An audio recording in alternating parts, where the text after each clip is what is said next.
Indonesia adalah negara yang kaya akan keragaman suku dan budaya. Keragaman ini juga melahirkan keragaman aneka jenis makanan atau kuliner. Namun, ada satu makanan yang populer sejak dulu, yang dibalik kepopulerannya, makanan ini pernah menjadi penyebab kematian massal. Makanan ini adalah tempe bongkrek, salah satu makanan yang berasal dari Banyumas, Jawa Tengah. Tempe bongkrek berbeda dari tempe pada umumnya.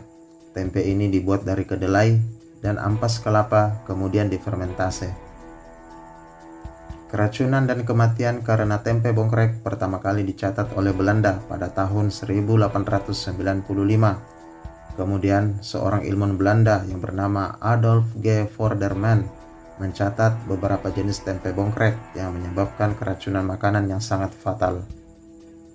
Kemudian, keracunan dan kematian massal karena tempe bongkrek terjadi kembali pada tahun 1931 hingga 1937. Di masa ini pula, ilmuwan Belanda telah menemukan penyebab racun pada tempe bongkrek adalah bakteri. Pada masa itu, Belanda sedang mengalami krisis ekonomi hingga berdampak pada krisis di Indonesia yang masih menjadi daerah jajahan Belanda. Karena krisis ekonomi, masyarakat membuat sendiri tempe bongkrek dan tidak mau membeli dari orang yang berpengalaman dalam membuat tempe.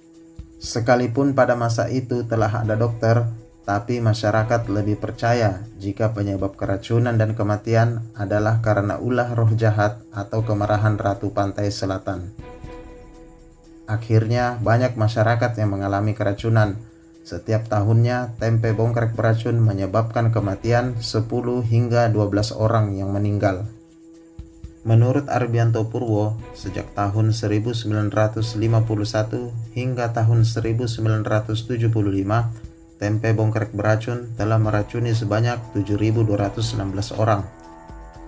Dari jumlah itu, sebanyak 850 orang meninggal dunia atau sekitar 11%. Di tahun 1975 dapat dikatakan adalah kasus keracunan tempe bongkrek yang terburuk.